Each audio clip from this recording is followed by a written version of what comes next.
Welcome back. So yesterday we talked about how as humans, as hypersocial beings, being members of a tribe species, that we have been hardwired to crave approval and be accepted. And how in the modern world, this primal compulsion is keeping you stuck and causing you to miss out on many opportunities to progress and live a sane, psychologically free and liberated life. Now, after discovering, maybe much to your surprise, just how hooked into approval you are, with that awareness and hopefully honest acknowledgement, now we can start to unhook you from this DPD, dependent personality disorder. There are 9 practices to stop the approval whores in your life. You ready? Here we go. Number 1, know thyself. The first step to being able to practice self-approval, self-validation, is to know yourself. What drives you? What are your values? What is success to you? Not defined by your parents or your boss or your mentor or your peer circle or society or the media. Oddly, most people do not know themselves. They know the projection they're supposed to make. They know the mask that they're supposed to wear. They know what other people want them to be. They have learned and then shaped their behavior around what gets approval by these people that they have been told their opinion matters. The first step to breaking your DPD, dependent personality disorder, is to decide who you are and who you want to be for you, not for your kids, not for your spouse, not for your priest, not for your friends, but for you. That, by the way, is how you become what your kids, spouse, priests, and friends need most from you: a healthy, self-assured, self-reliant you. Number 2, love rejection. If everybody likes you, if everybody accepts you and agrees with you, you are failing. You're useless. You don't matter. You are not living into your unique strengths and self. You aren't helping people. You are not part of pushing progress forward. You want to embrace a growth mindset and see rejection and disapproval as part of the process, the pathway towards greater success. Each rejection is a stepping stone towards yes, towards success.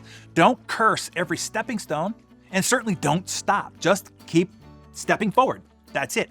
Understand the law of averages. You hit some, you strike out some, so what? Just keep swinging. Some swings will get you on base, some will even make it over the fence. Step up to the plate enough and you'll end up in the Hall of Fame. Number 3, speak your mind. Stop making a conscious effort to say what others want to hear. If you're always in agreement with the people around you, it makes you uninteresting, inconsequential, and even unnerving to be around. You see, I like people who say what they think, even if I don't agree with it. At least it's straightforward and honest. You know what they're thinking, you know where they stand. It's the diplomats, the politicians, the smoozers, the sweet talkers, and bootlickers that give me the willies.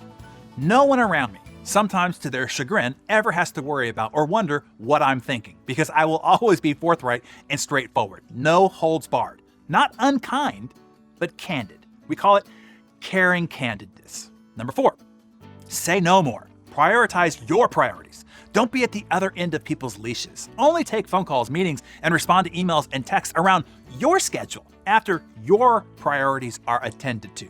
And if any request is not a hell yes and something that you would love to do, then it's a no. Period. The end. No more cognitive debate, no more pros and cons evaluation. A simple, I am not available then, but thank you for thinking of me, is all you have to say. And you can save yourself hundreds of miserable, regretful, and otherwise wasted hours a year.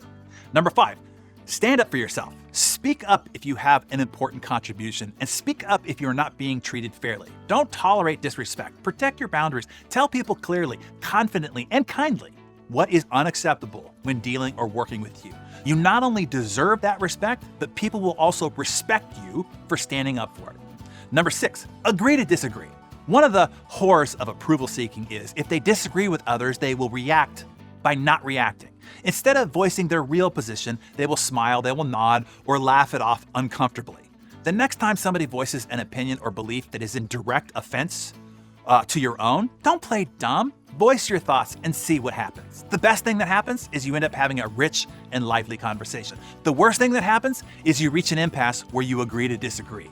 If you want to stop your approval-seeking behavior, understand that you're entitled to your own beliefs, thoughts, and opinions. Respect the rights of others to have their own opinion, and respect your own similar right.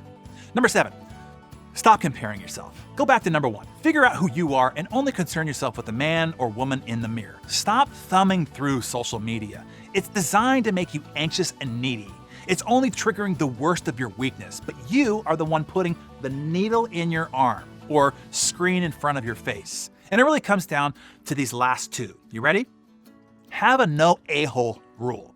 Detach from invalidating people. You will mostly not have to worry or deal with all the points leading up to this one if you just do this one right here. I have a strict no a-holes rule for my life. I won't tolerate any intolerable people, not even for a minute. Not in my family, not in my peer circle, not in my business. Look, life is too short and toxic people are too affecting to put up with it for any amount of time.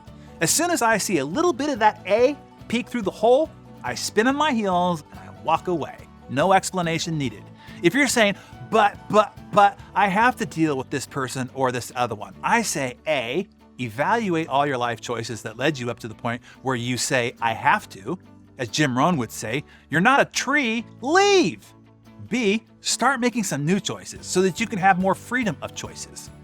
My definition of success that you've probably heard before is doing what I want to do, how I want it done, and the other 2 points are with who I want to do it with and for who I want to do it for. I made the choice to design my life by working my face off, so I'm now able to make those choices. You can do the same, if not immediately, then eventually by making new and better choices starting now. And then finally, number 9, stop giving a buck.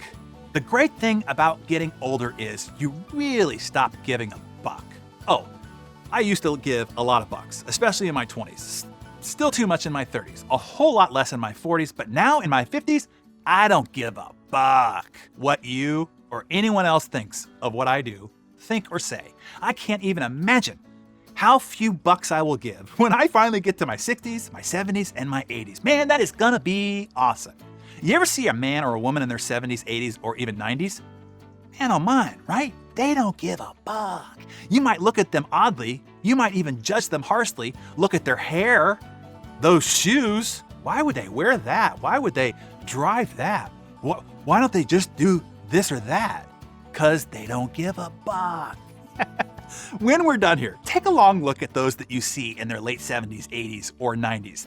That is what it looks like to be free, to be detached from the approval whores of the matrix. They no longer need you to approve of them.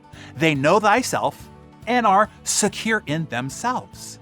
And here's the good news. You don't have to wait to get old to stop giving a buck. That is the big life-transforming lesson here in today's Darren Daily Mentor Session. You can unhook yourself from the approval whores of the matrix starting now. Just start exercising these 9 practices, and you will slowly but surely wean yourself off the constant and insatiable need to gain other people's approval. To break inertia and to help you focus on how to start from these 9 practices, which 3 stood out to you the most? Which 3 will be the most helpful in regaining your own autonomy? Write them down in your Darren Daily Journal, all of the 9, and circle your top 3. Here they are again. Know thyself better. 2, love rejection. 3, speak your mind. 4, say no more. 5, stand up for yourself. 6, agree to disagree. 7, stop comparing yourself. 8, no a-hole rule. And 9, stop giving a buck. Pick your favorite 3 and tell us what they are in the comments below.